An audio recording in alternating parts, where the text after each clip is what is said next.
Grog. Hey everyone, it's a Sideshow podcast with me, Peter Fickling, Keri Walbis and Matthew Weir. We've had amazing feedback to the Madeleine Leslie episode. It's already our biggest download. Is that the right way of putting it? That's good enough, isn't it? Yeah, you're channeling your inner Nadine Dorris there, aren't you? Well, I'm moving, as I both said to you before the podcast, I'm moving to a Tory stronghold. So I'm just sort of getting ready for a new life as a massive self-interested NIMBY. But and then also we did our Patreon special. So for the generous people who contribute to the podcast, they've been lucky enough to hear us rambling, over the festive period. Well, not just that. They'll know what are two truths and one lie. We answered some very probing questions, didn't we? We did. Anyone who isn't a Patreon can still become one and listen to it. Should we chuck in an advert and then start talking nonsense about the Archers? Yeah. We only took 1 week off, but then I got revved up a few days ago and I started listening to the Archers again. And because just, life was too busy and I wasn't really sort of in my normal routine. I think it's probably the same for everyone, right? You get a bit discombobulated over Christmas. Mm-hmm. And then, so it was just, obviously it's not like listening to it for the first time. But I did find myself a couple of times this week just going, my God, this is a pile of old guff. And mainly when David and Ruth were on air. There's been a lot of those too, hasn't there? I quite liked, I don't know if you can remember a recent Cider Shed where I said, all I want is to go to the different houses' Christmases and hear what they're doing. Yeah. And sure enough, on the Sunday episode, which was Christmas Day morning, they were peeling the potatoes and chopping violently the veg. Well, David was, wasn't he? And then we hip-hopped between David's Christmas dinner and the cheap pork at Tracy's gaff. And I quite enjoyed that. Silence from you. That's deserved as well. No, I quite liked the Christmas episode as well. Go on, Peter, what were you going to say? No, I was just going to say that it was a very intentionally sort of juxtaposed experience, wasn't it? The kind of sort of unself-conscious, very kind of freewheeling joy of the Horrobin household compared to even at a moment of reconciliation, the awkwardness of Brookfield. Yeah. There was that moment where Pip said, Rosie thinks her uncles are much more interesting than me. We're like, it's not just Rosie, Pip. I think it might be everyone listening in right now. Yeah, so she couldn't even be asked to play with her daughter on Christmas Day, could she? Oh, the uncles are better at that. I'll just leave her to it. The bet that they had about Jill interfering, they had odds, didn't they? Ruth said it would be about half an hour. Yeah. Pip thought it would be at least an hour, but I thought the odds were strange. The winnings were strange, wasn't it? Loser gets an extra Yorkshire pudding. Did I hear that right? You did, yeah. Or was it winner gets an extra Yorkshire pudding? Yeah, it was winner, wasn't it? Yeah, good joke, Matthew. And do you have Yorkshire puddings on your Christmas dinner? We didn't. He was doing beef. Was he? Someone asked that on Twitter and I hadn't heard what they were cooking. It was beef with a dry Moroccan rub. That's it, yes, the rub. Yeah. And also, I know that I can be quite strident in my opinions, but life is too short to be a Yorkshire pudding fundamentalist. If you want to have Yorkshire puddings with your roast, go for it. Pork, chicken, whatever. Yeah, no, I'm all for it. I just thought afterwards when Pip said, I'm never going to eat again, was because she was full or because David had cooked an absolute massacre up?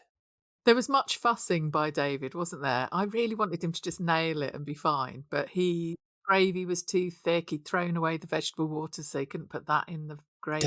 By the way, don't you salt vegetable water and it reduces and reduces? You shouldn't be putting that to thin out shouldn't really put that to thin out a gravy because you can end up with super salty gravy, aren't you? Oh, no, no, it's not wildly salty. Okay.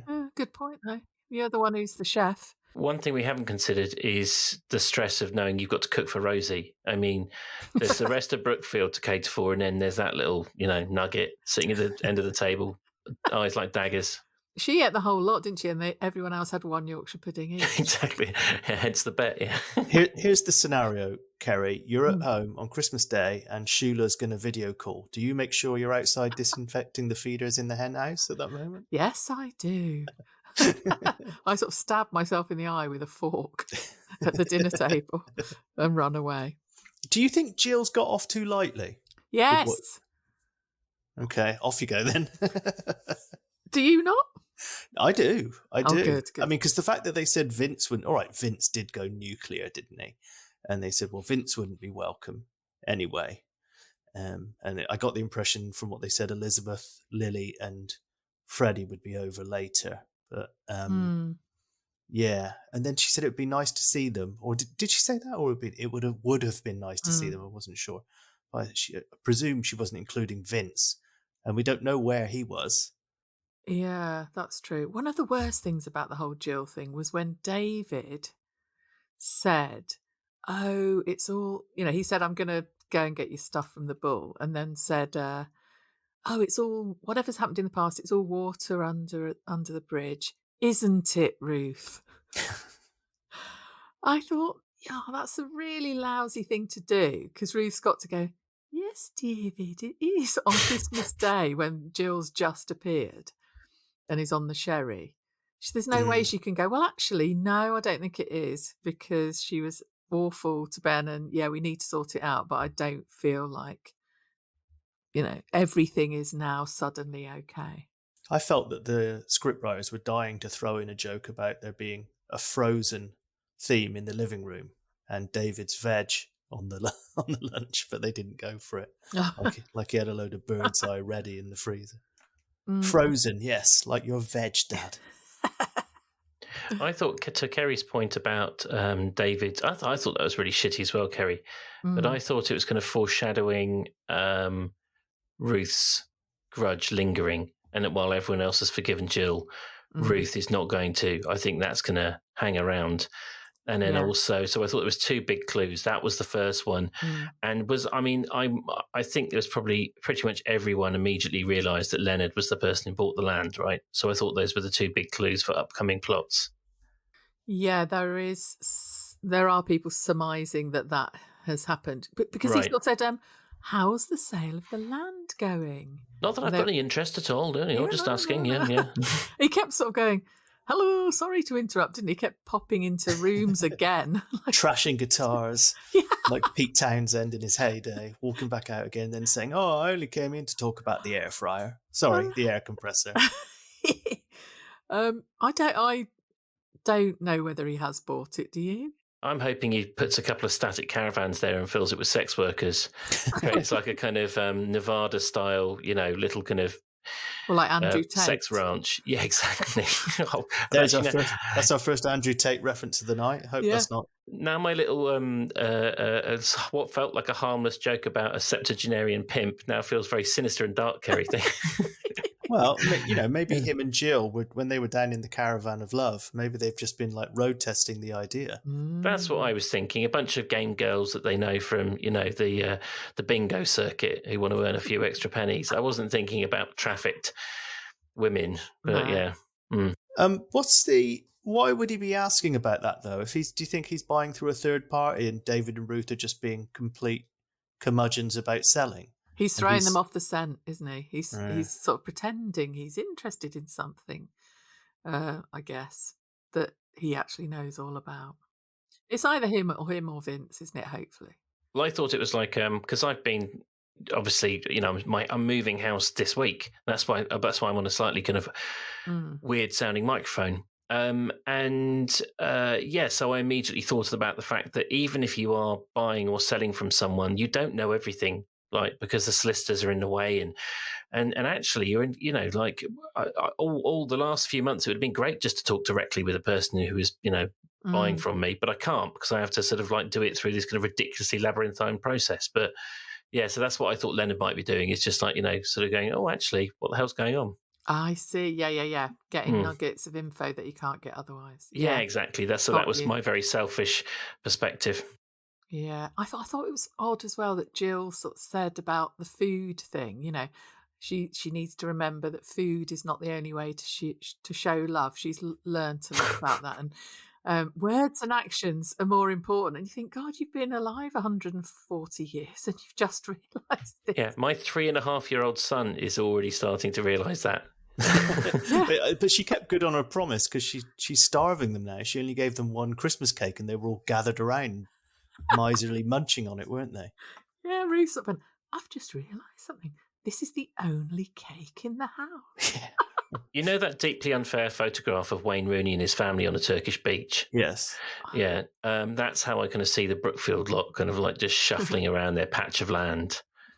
It was very snobbish, that picture of them, although for people who haven't seen them, it looks like a Gary Larson drawing of what a family might look like. It's deeply unflattering, but yeah, sort of just, these kind of like homunculus troll creatures just staring at one slice of cake, kind of like mumbling and drooling.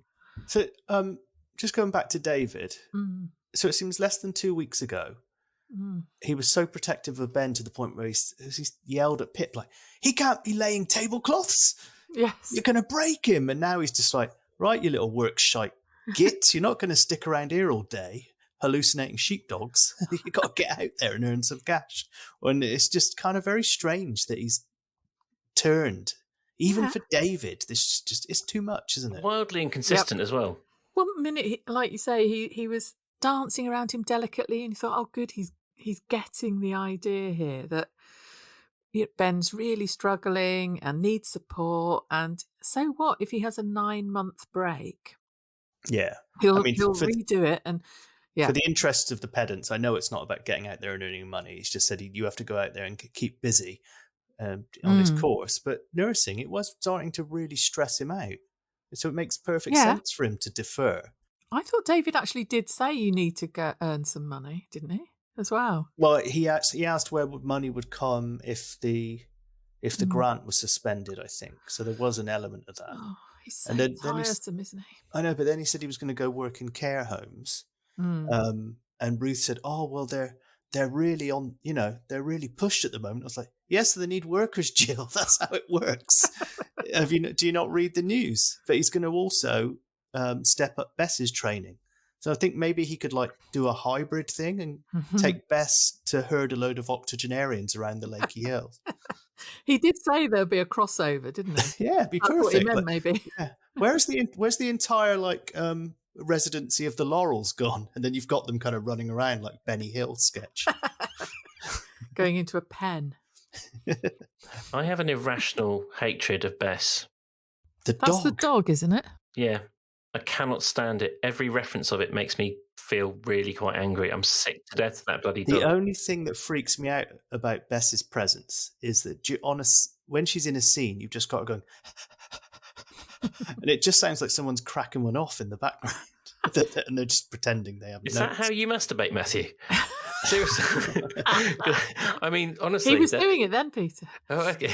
Yeah, just got a quick 3 seconds. That's it. If you sign up to Patreon, you'll hear longer.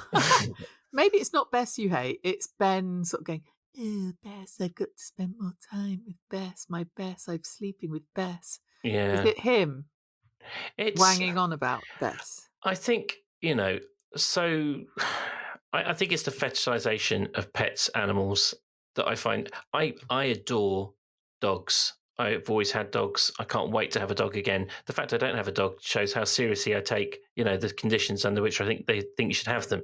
I don't think it's fair to keep a dog if you're not willing to, be in its company most of the day. But they're not people. And people who talk about their pets as if they're people drive me absolutely crazy. Oh, yes, and Ben is through the roof on that. Kind of like, he says, it's just like, no. And also this idea that somehow where's all this training going to? What is it? It's going to be a professional sheepdog. Well, it was given to him as a project, wasn't it? Yeah, but you're going to be off being a nurse or working in a care home. So all this training's for nothing anyway. Then you're going to sell the dog, are you? So you're training it to have all of these skills. You never actually. So the dog's going to be incredibly frustrated. Collies I think it's a collie probably, are incredibly intelligent animals. It'll be trained to do all these things, and it'll be frustrated because it can't do them. Anyway. Like I said, so that the crossover with the care home, it'll work brilliantly. Yeah. Come by. I hadn't Yeah, thought get about when Bess would actually do what Bess is being trained to do. I'm a idiot. If you two have got this right, and Ben ends up being the first ever old person shepherd, getting Bert from the rec room all the way to the ping pong room for in time for the afternoon session, then that's absolutely fine. No, you're right. I reckon if you go on the internets, you'll probably find someone that's already done this with a dog, and it's just rounding up old people. Yeah, I can imagine. Yeah. Anyway, sorry for the rant. I haven't done a rant in a while, have I? So I'm allowed one. It's needed. We had a week off. Yeah, the week off was lovely. What did you think? Oh, hang on, what? So it's my turn, is it? Matthew's masturbated. Now Keri's masturbated. No, surely it's my turn. Oh, lovely. We did meet on the week off. Come on. Albeit 2 days earlier than we usually record. Yeah, but it was nice on the Friday to think, I don't have to do anything with headphones on. Some of us were masturbating with headphones on, so speak for yourself. Oh, okay. How do I get from Matthew masturbating to Tony being an absolute fucking bellend with his guitar? I don't know. Is that enough of a segue? Tony wasn't a bellend with the guitar. Lilian was a bellend. Oh, whoa. Tony was all right. Okay, let's meet in the middle. Let's be fair about this. They were both bellends then. I'll tell you who was a bellend. Pat. General assets. Patchat. Bellend Olympics. Who's taking gold? Who's taking silver? Who's taking bronze? You're saying Pat's in gold. I don't think he's going to get much pushback. So it's bronze and silver. I think Tony was more of a bellend than Lilian was. I think he was too. Why? Because Lilian just thought she was doing the right thing, and she'd been buoyed by Linda's Christmas card getting down from the attic scenario, and she was convinced that she'd bought her brother who's so put upon, the thing he'd always wanted. And he just kind of looked at it. Did you hear the bit where he played that really deathly awful discordant rattling of the strings? And that was the perfect, in Bond, where Bond appears and he goes ring. That's the noise when they go over to Bridge Farm that should play in the Archer. It's just this awful death doom rattle. I think it's all awful. She's run away with this message in a bottle thing. Right, I'm getting him a guitar. Not only that, he was forced to open it and be pleased about opening it. He was then told he had to have some form of lessons, and she's going to keep up to date with how he's progressing every step of the way. Immediately, I would have just thrown the guitar on the fire if someone was sort of making me do something that I don't want to do. Then Pat was, she had a right go at him, didn't she? Well, you've always been a very difficult man, Tony, but you've really taken the biscuit or something tonight. And I thought, poor bloody Tony's been handed this guitar he didn't want or hadn't wanted since, I don't know, how many years ago is it? For about 10 minutes? I like the bit where he said there's a difference. She said maybe this desire has been lying dormant. And he said there's a difference between being dormant and extinct. I was like, well, not much in that house, Tone, really. Oh, it was so funny. Like, I just felt really bad for him. And then he tried to palm it off onto David, saying, you can have it. He knew it was a decent one and wanted to offer money, didn't he? He was, no, you can just have it. Please just take it away. Yeah. I mean, I like the idea that you should form a band with Ed on drums. Yes, and that Lilian knew about the white stripes. Yeah, I was trying to think of the colour and noun equivalent for Lee and for Ed and Tony's band, and all I could come up with was the brown skids. Or Dross and Drosser, because you've got one of the original members of Dross. And then It was Tony and Lee, wasn't it? No, was it Lee? Yeah, because Lee drums. Yes, it was. Ed was in Dross, wasn't he? Yeah, so I got the wrong end of the... Hey, Lee's daughters were up. What are their names? Oh, don't do that again. He didn't know what they were. How are we supposed to know? I know what they are. He's addicted to quizzing after grilling Madeleine Leslie for 10 minutes. Oh, yeah. Yeah. Evie and Mabel are Lee's daughters. He had them for the whole week. You could have said any two names then, and I was going, you'll remember next time, won't you? Not guaranteed. Can I put in the defence for Tony and the... Yeah, not defence for Tony, the defence for Lilian and the attack on Tony. So I feel like if someone gave me let's not pick a musical instrument, because I would have loved to be given any instrument. That would be just like my dream gift. If I was just given a random instrument and told, to go and have lessons, I'd be over the moon. So let's say macrame set. Someone just gave me a macrame set. I think I'd be like, oh, I wasn't expecting that, but I'd be like, I'll get some YouTube videos out. I'll start having a go. Obviously, I'm not going to waste it. I think anything like that, anything creative, I would be like, that's going to be a fun few evenings. It might not be for me. I might have to go back and say, oh, actually, childhood Peter was wrong. Macrame wasn't for me. But just his total instant and sort of uncompromising Eeyorishness was very frustrating. No, I'm with Tony. Okay. I think what it shows is it was good intentions from Lilian, but she doesn't know him really. Like he was going, I'm 71. I don't want to learn new skills. I understand that. Like, he wants to just relax and enjoy any piece he gets. Or he wanted to fiddle about with his trains, didn't he? And Pat had got him a transformer. I thought it would have been great if on Christmas Day he'd opened up and it'd been Optimus Prime. I thought you were going to go down the Transformer album joke. Oh, Lou Reed. Yeah. Yeah, it could have been that too. Apparently David was Ambridge's answer to Mark Bolan. I wish he had wrapped himself around but you beat me to it, Keri. I was about to say, I wish he'd, yeah. And I have been trying to think of puns based on T-Rex jokes. I haven't got one yet. The best one I got was mental guru. That'll do, love. Or parental guru, given this week's storyline. Yeah. He's not very good at it, is he? Do you know what, Keri? 99 times out of 100, I find myself being convinced by your arguments. I'm going to say this is one of a very few occasions where I feel at the end of it, no more swayed.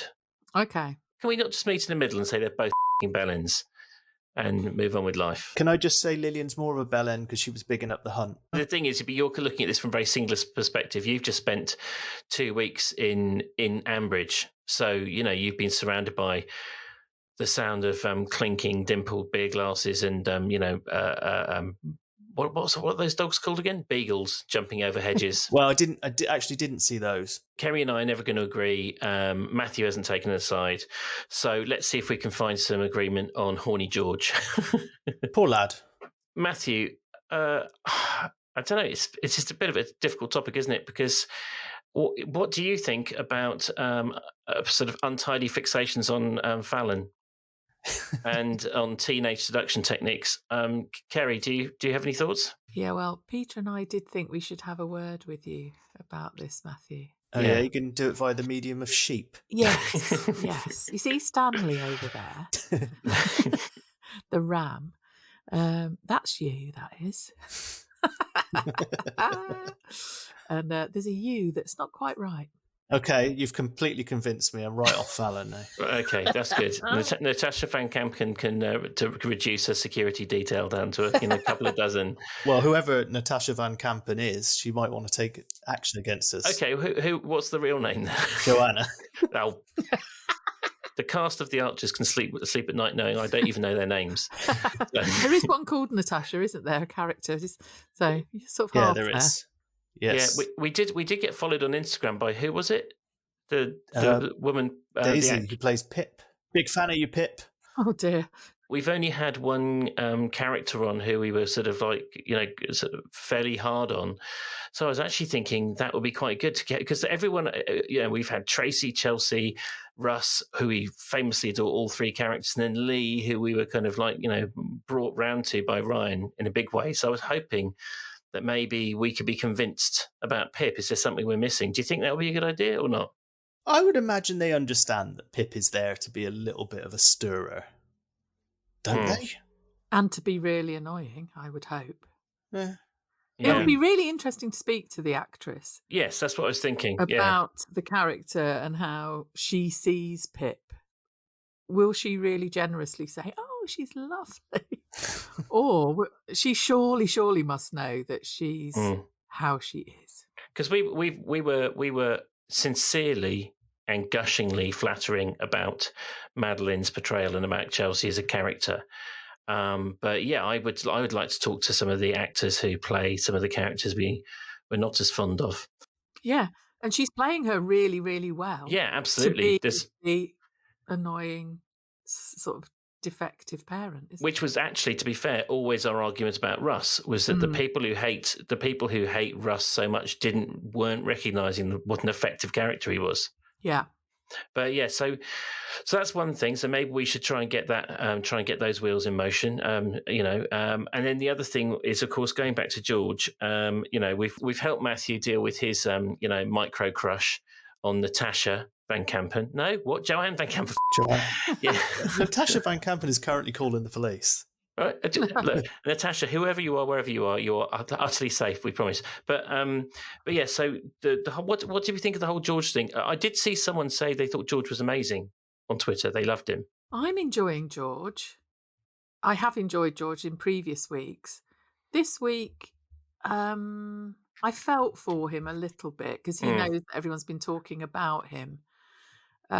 He hasn't really done anything wrong, has he? And I think there are lots of people who are worrying that he will do something awful as a response to this, but I don't think he will. I was sympathetic with him until he went up to Natasha today and said, "Oh, I could be balls deep in them button girls at a moment's notice." Fallon. Fallon. I did it on purpose. Okay, all right. I did it on purpose, yeah. but yeah, so, that was, up until that point, I was definitely on Team George. I was like, this is really overkill. Yeah, she was quite clever because she sort of went, oh, well, if I've been mistaken, then I do apologise. And now at least we both know exactly where we are with this, don't we? Yeah. Oh, and just to be clear, while feeling sorry for George, I still utterly supported Fallon's decision to go and talk to the parents. I was thinking she should have or could have said something herself to George. I think she made a fair point that, with everything that's been happening in the news and the way, the amount of kind of, he's a grown man physically, isn't he? Yeah. And when he was like, I can keep secrets, Fallon, that was a bit kind of sinister. So I could understand why she might want to be nervous about that. Yeah, that's true. She might be tiny. Yeah, I mean, big. Coming from the perspective of like schoolwork and stuff, whenever you get someone being odd with you, you do have to immediately report it to the school, so that there can't be anything that comes back on you later. Or anything like that, or anything that you think is out of place. Most of the time, it's like completely innocent, but it does occur occasionally. Yeah, I think it's out. I don't think George is now going to do anything. Do you? No, I think it's out of his system. Yeah, I thought it was an interesting window into how. I think they're building George as a character, and it's just a series of these kind of interesting vignettes about who he is. So, he's super ambitious, but also thoroughly incompetent. He's got massive ego and also quite, huge balls when it comes to just throwing themselves into things like when he did that fake sales pitch to Eddie. So I think it's just that he's obviously been, it's a bit like Madeline was saying about when she first arrived on the Archers, they told her to just be like a kind of junior Tracy. Yeah. So it's back to then when she had a driving lesson and all these other things. They're building. He's going to have a big 2023, I think. Yeah, I hope so. I think it will be. He'll be an interesting character for sure. Yeah. One thing you just reminded me of there when you were talking, which is sort of slightly unrelated, but I wanted to touch on, is the David and Ruth. The sort of little cracks in their relationship where they're fundamentally disagreeing about quite serious things. That's being hinted at. You said earlier, Peter, there have been clues. And I do hope and think that possibly it's going to lead to them eventually splitting up. I'll be up for that.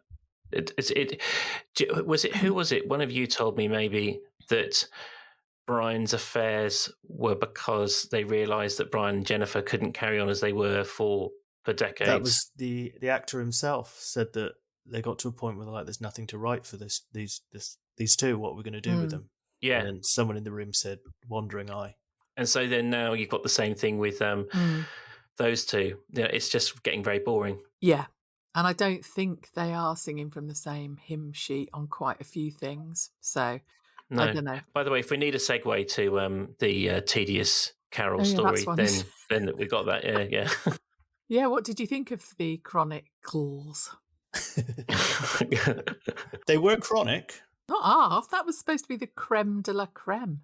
What, Pip talking about mulled wine? Oh, I love hot wine, me, when I'm looking after Martha. Also, yeah, No, Rosie, Martha? Rosie. Shit. I didn't say Natasha, at least.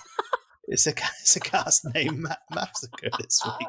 I thought Ed was playing the drums instead of Lee. Listen, it's Christmas fog, isn't it? You know. Yeah, and I've been on planes and trains and Yeah. all sorts in the last few days. So. rumours that we literally do nothing except for talk about and listen to the Archers are slightly exaggerated. Only slightly. Yeah. Her story was terrible, though, wasn't it? Like, and that's why it always reminds me. You know, how was it? And then, but then Will Grundy's one, with, you know, I got a nice bike story. I actually thought that was quite good. I mean, you could see what was coming a mile off, couldn't you? Yeah. Oh, I didn't Well, see as soon that. as Tracy I'm went, sorry. hang on a minute, what was it? A yellow bike with the brand name written in black? Yeah, Dayglow. I did enjoy that bit. But Tracy's been an absolute cracker all week, hasn't she? I mean, like, you know, it was quite moving, the pair of them kind of talking about how much they want to commit to each other, and then the kind of the sort of farcical attempts by Brad and Chelsea to try and manage the situation as well. Yeah. That, I don't know, it got a little bit like, oh God, that they're trying to, they've now put both of them off, haven't they? Ever proposing to anybody. Yeah. If they'd just let things happen, it would have been quite sweet if Jazzer had suddenly proposed to Tracy, I thought. Yeah. What were the two ideas that both of them had on Monday's episode? Because Brad went, we could. No, that would be too expensive. And then Chelsea went, maybe they could. No, that wouldn't be fair on the pigs. And I was like, what the hell was Chelsea's suggestion? Do you think there's a tendency with the new script editors to try and keep a kind of high octane pace all the time, and they don't realise that actually Archers fans are quite kind of they like a bit of slow moving plot, and actually we don't need to have some big drawn out thing with Chelsea and Jazzer. We would have been perfectly happy with a start to the year that was just people piddling around, some kind of like over the garden fence style chats. Like I really enjoyed the shopping trip with Brian, Kate, and Natasha. Natasha. Yeah, good old Tash and Alice. Yeah, so did I.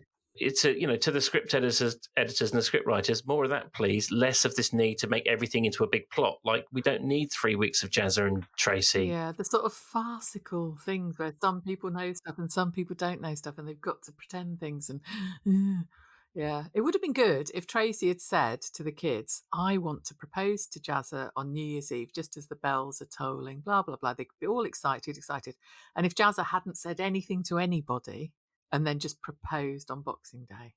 Yeah, because you thought that, or that they were going to jinx each other and saying it at exactly the same time on New Year's Eve, which would have been that was kind of what I thought might be coming. Yeah. Can't speak. It still could.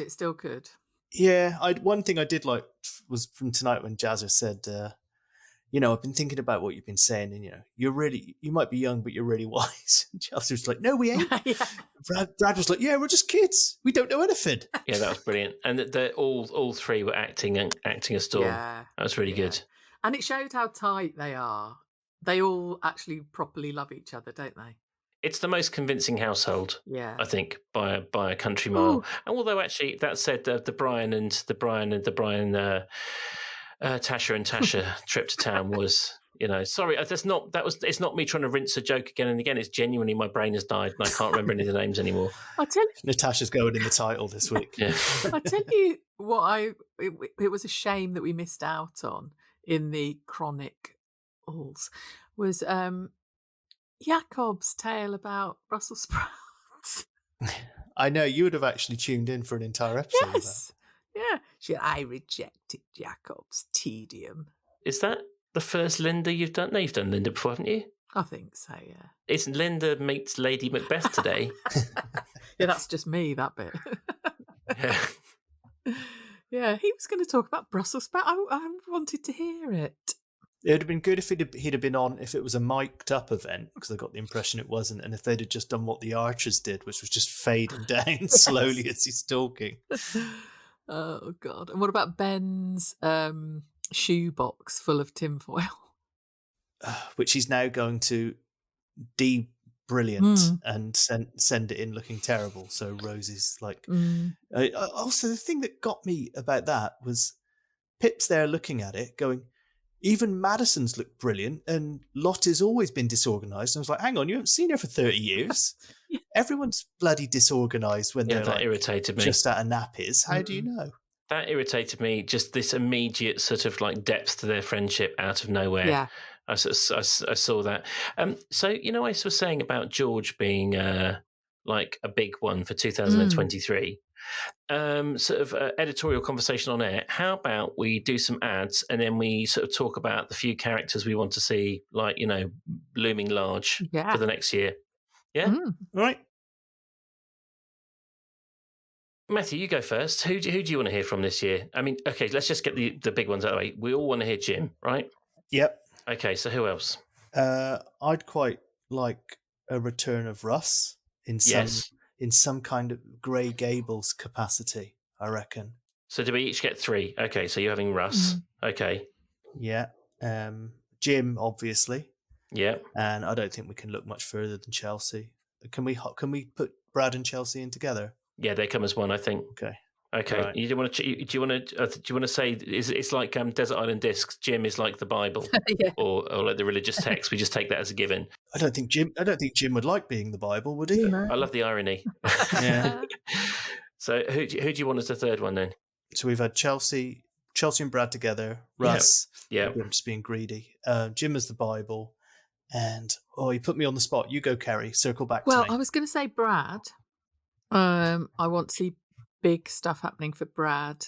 I think he's... But you can lift him out as a big one, I think. Yeah, he's bubbling under, isn't he? He's start fleshing out and bubbling under. And I've got my third. That. And it's Paul. Oh, Paul, yes, because he's vanished again, hasn't he? And who... My brain has gone... my Brian. Can I pick one for you, Keri? I think you're going to agree with. Your brain normally goes Brian. Yeah. I'm surprised you haven't screamed the gills at microphone shattering. It's circled. That was what I was going to say. Gills. Yeah, okay. But then the other one was I've forgotten his bloody name. The slave. Blake. Yes, Blake. Okay, I can understand why you took a while to say that. Okay, the slave. I'll just write it down. Elix and a pencil, the slave. Okay, right, that's written down. So I had Brad, the gills, and a circle that was empty because I forgot Blake's name. So you kind of covered off all. I took. Who would I? Okay, so I know you two don't have much time for him, but I'm quite enjoying this Ardil and Lily thing. So I think I'm going to have Ardil in there. Because I quite like him. Also, I like a bit like with Russ. Even if you don't like him, I like all the stuff that happens around him. Like I really enjoy the fact that he's making Lily go crazy, and I think that'll be quite fun. Will they get together with Kirsty? Also, Rex and Toby. Can I have them as one? Yes. Yeah, Rex and Toby. I always feel a kind of calm when they're around. They're sort of just nice, solid characters, and they always interplay with people very nicely. And I just thought of it, and then my brain turned to shit. So it's not Natasha. Is funny how none of the Archers, isn't it? Funny, right? There was one glorious week about a year ago when there wasn't a single member of the Archers family in the Archers. Lovely. I've got a Archer's relative. I've got a Patchat, Freddie, who I know Keri's very fond of. Yeah. But I'd like to see a lot more Freddie. I think that he is he's going to go into whatever they do with him is going to be interesting. There's so much potential to do fun things with him, and also he was very. I think Keri, you were the loudest voice on this, but he was very likable when Keri was having. Not Keri, Chelsea was having hell. Honestly, look, if you guys want to sack me today, this is the. I would honestly you go for it today. So, yeah. But no, I mean, I thought that when Chelsea was having her problems, I thought that, like you said, Keri, Freddie was absolutely wonderful and very, well acted and very compelling. Yeah. If Graham Souness was in charge of this podcast, he'd have hooked you after 23 minutes or something. Oh, that's good. Thank you, Graham. That's actually quite generous of you. I wouldn't have, let me ramble on that long. Is it fair to say, maybe for all of us, but particularly for you, Peter, the noticeable omissions from your three? Have we fallen out of Leonard a little of love? Fallen out of Leonard? Shitting hell! That's what the Yorkshire puddings did. Have we fallen out of love with Leonard due to his guilty by association with Jill, and have we just fallen out of love with Vince because of what they've done to the character? Yeah, Vince is. See, I can forgive any amount of evil, for want of a better word. Like, Tiger was occasionally a real shitbag. Some of the stuff he did to Lilian was truly awful, but he was always such a great character. And the same thing with, but Vince is not. It's just not true to life. It's not true to life that he can be, literally scene to scene, change personality completely. And if I can't invest in a character scene to scene, then I just lose all interest, altogether. Yeah, true. Yeah, have I got a couple of minutes to just? I've had an idea of a little game, a parlour game, because it's New Year's Eve nearly. Matthew, I'm going to send you 4 names. And you've got to do very quick impersonations of these. Oh, no. Peter's got to guess who they are. It's a bit like, the Rizzler game, where you put the name of someone. And they're all from the Archers. So here you go. I mean, can I make them so obvious? Yes. Yeah, do what you like. Okay. Let me just get the nasal bit. Okay, so for next year's Christmas production... Oh, yeah, well, thank you, Linda. Yeah, very good. And also, you didn't need to do that was a good one. You didn't need to do the actual verbal cue. The accent was good enough. Okay. Bloody hell, Keri. All right, okay, I can actually just do that. Keri, have you seen... No, that's not him. I can't do him. It's impossible. He's just born with that voice, isn't he? Keri, have you seen my cravat? Oh, it's Brian. Yay. Oh, okay. All right. Only because you said the word cravat. All right, here we go then. Has anyone seen Rosie? No, that's not Clary. You could think that's Clary. I can't do her voice. There must be a talent. Yeah. Yeah. Oh, so that it must be Pip then. Yeah. Okay, yeah. You've taken the heat off me. And Jazzer! Oh, Justin Elliott. Oh no. It's Tracy. No. Oh, was it that bad? Say something that he would say. Neil Carter.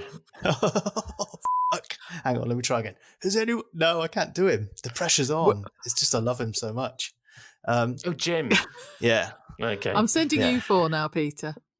Okay. All Go right. for it. Peter's gonna. I mean, this guy.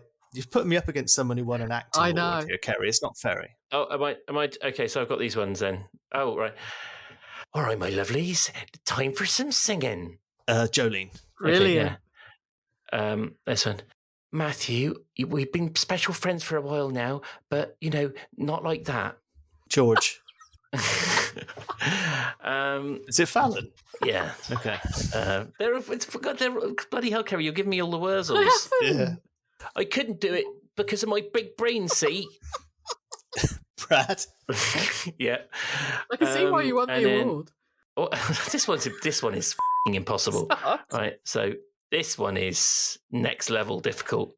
It's the easiest one for you to get, but it's like for the sake of my ego, you just so ways to spite your age.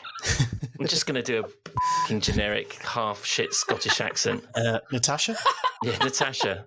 Thank you. It's so because the Welsh accents, it's quite subtle, so it's actually quite difficult to do. Thank you for that, lads. I believe that was Jazzer, right? That last one. Yeah. Oh, I feel exhausted. Sprung it upon you, so I'm sorry, but I thought it'd be fun. Yeah, I have genuinely got a stress headache now. Anyway, Keri, thank you for that exquisite torture. Pleasure. Talking of exquisite torture, people can find us on Twitter, Instagram, Facebook. Who wants to go first? Go on. First one of the year. Let's the system. Matthew, you go first. Facebook and Instagram first. Okay, so we've got a Facebook group called the Cider Shed podcast, and we have an Instagram page, which I was trolling everyone with animals and pints and stuff over the Christmas period. That's called, what's it called? At the Cider Shed Pod. Natasha? Our Twitter is at the Cider Shed Pod. We've got approaching 3,000 followers. So come along there and tweet along to the weekday episodes and the Sunday omnibus. And you can find us on Patreon at patreon.com/the Cider Shed. As we've said many times recently, and sincerely, any help is hugely appreciated. I mean, guys, I sent Keri and Matthew on WhatsApp a particularly fetching pink and green football shirt. I was thinking of buying myself with my Patreon money. I felt like I felt like it was like a gift from an uncle or an aunt at Christmas. Oh. Like I you shouldn't just spend it on something tedious and domestic. So I was thinking of getting myself a nice football shirt. It was great. I like the look of that. Yeah, Japan third kit. But yes, and honestly, we're very, very grateful. But do you know what I just suddenly thought of was we only had like basically 3/4 of a week's break, and I think everyone can tell we've been fucking shocking this week. It's a bit like Calvin Phillips coming back from the World Cup, like a 1.5 stone overweight to history. So yeah, we will be back next week. Maybe better, maybe worse. Who knows? You won't be but here, please Peter. listen. It's moving day for you, isn't it? This is the thing. That's why it was so nice having last week off. Because normally for a week off, it means I'm off doing something equally tiring or more tiring. So now I'll be moving house. So yeah, next week, enjoy. So it will be better. Oh, Keri. I don't mean that. It was an open goal, that really was. She absolutely meant did that. Not, but she's incapable of lying. She's incapable of lying. It might have been a small lie. Sorry, it might have been a small, only slightly hurtful truth, but it was the truth. I would have said it. Whoever had said it. All three of us and the listeners don't believe exactly. But good luck with the move, Peter. I mean, it's a good thing to do. Okay, very, very quickly. Do you think I enjoy packing and moving, or do you think I hate it? Is this another quiz? No, it's very quick. I'm going to go long and think you hate it. Detest. Keri? Detest. Fucking love packing. Absolutely adore it. Fussing over things, putting things in little boxes. Yeah, that's me. Anyway. Okay. My inner Marie Kondo sings. If you had bags of time, I think you probably could enjoy it.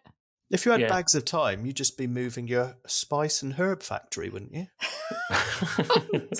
All right, shut it down. As I've said before, shut it down. Thank you for the new reviews as well, everybody. And see you next week. Bye. Bye. See ya, bye. See ya. Bye.